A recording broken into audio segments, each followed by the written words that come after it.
আমাক x এর value 2 দিছি y এর ভ্যালু কি দিছি 3 দিছি x এর জায়গায় 2 লিখি y এর জায়গায় কি লিখি y এর জায়গায় কি লিখি কি লিখব অনুরাগ x এর জায়গায় 2 লিখি y এর জায়গায় কি লিখি 3 লিখি হয় না এটা সব px + 2y - 10p = 0 সব p x এর জায়গায় কি লিখি মা 2 এটা কি p পুরান 2 দ্বারা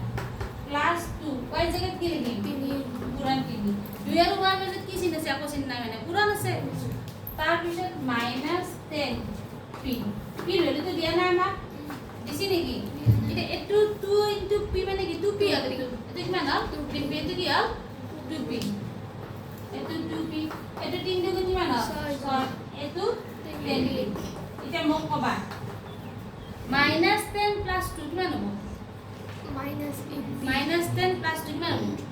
माइनस 8 को डॉट देगा कि मान 8 है ना डॉट देगा कि मान 8 तो -8 प्लस की मान 6 इक्वल टू की मान 0 अच्छा काले की बुझी ये n माइनस जाबा -8p प्लस 6 वाला लगी है वो प्लस 6 वाला लगी है वो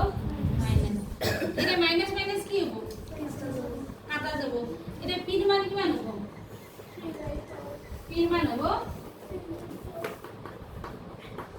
6 2 কাটে লাগে আর 8 তো বদাই কল 2 দিয়ে 6 কে বাজ যায় 3 বার 2 দিয়ে 8 কে বাজ যায় 4 বার তাহলে p মানে হবে